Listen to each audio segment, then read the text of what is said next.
अरे ए दादा ये दादा दादा दादा ये दादा। अरे रुका दादा दादा कर रहा है भी कुछ बोलेगा कि खाली दादा दादा कोई के ससुरा हमार माथा चनकाई दियो का बोल रहे हो बोलो तो। सुना ये दादा वो बात सुना ना। अरे सुनाओ का बकता है सुना।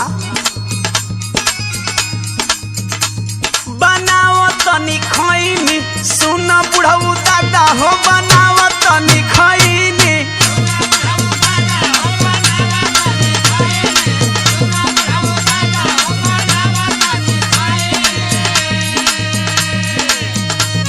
अरे बता तोहर वाली बड़ की चुनौतिया का भयल जे ए दादा बताई। मैं हर ना चुनौती देले धैले बाबे चैनी बनावा तनी खैनी।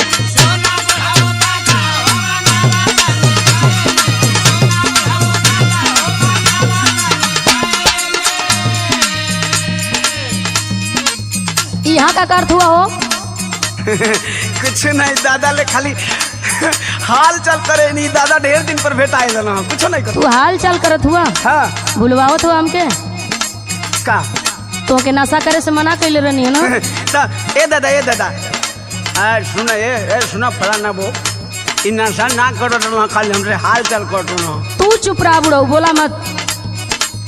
अब तू हम हूँ के डटबू। अरे सुना पहले इनकर हाल सुना। बिगाड़ लिखले दासा करही में नशा हो बिगाड़ लिखले दासा।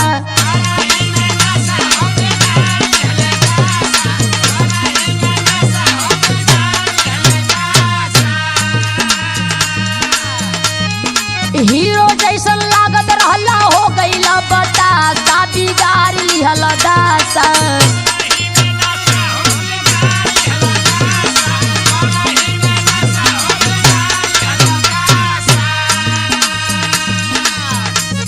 आशीर्वाद की मम्मी एगो मजबूरी बताई। अब भूलवा मत हमके। सुनू का सुनाओ तो बोला। आदत धराई दिहले साथे के संगतिया। अच्छा ये कैसा आदत है जो छूट ना सकत है?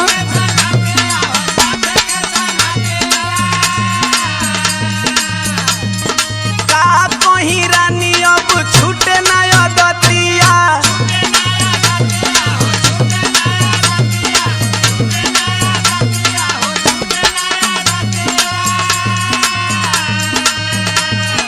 दारू गांजा बिना अब दिन हम भइनी बनावत तनी खैनी।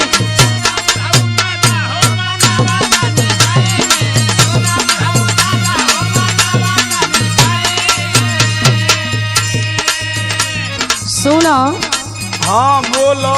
यही नाशा के चलते घर में कतना बवाल हो गई। का बवाल भइल बरे? सुनो का सुनाओ तो। नशवे के चलते लागल घरवा में बखरा। अरे ना हूँ बड़का कमाल ऐसा ना हम क्या लोग का दिलक। अरे तुम्हार गलत भरम बा।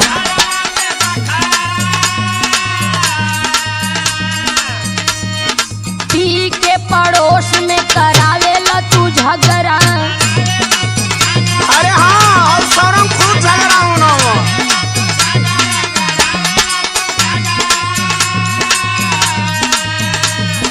दारू गाजा पी के रोटी करे ला तमाशा बिगाड़ लिखल दासा।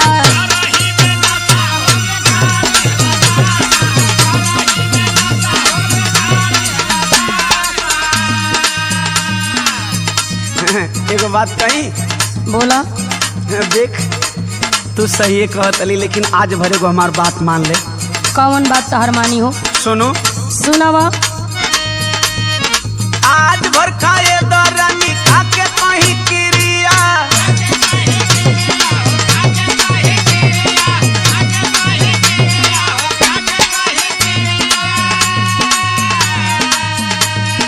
मरद के दर्द बुझत कैसन बारूतिया।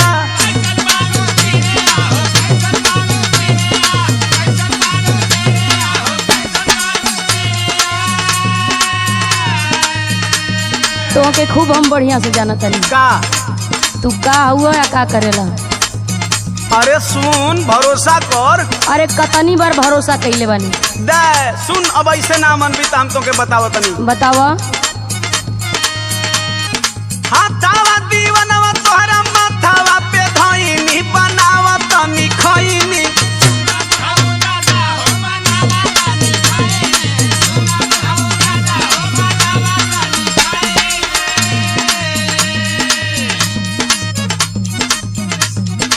सुना हाँ तू कितनी बार क्रिया खैले बड़ा, कितनी बार गलती कैले बड़ा। अरे अब ना करो। तोहरी बाती में हम ना आवे वाला है। का बोलता बढ़िया से रहम तोहर जानत बानी हम हो।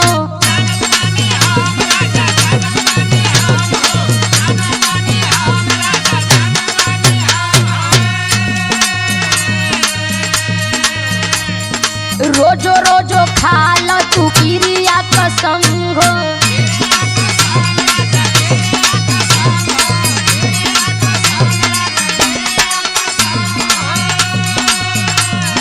कहेली मीनाक्षी रोजी बलटेला पासा बिगाड़ ली हलदासा। सुना बुढ़ऊ बाबा हो बनावा तनी खइनी। करही में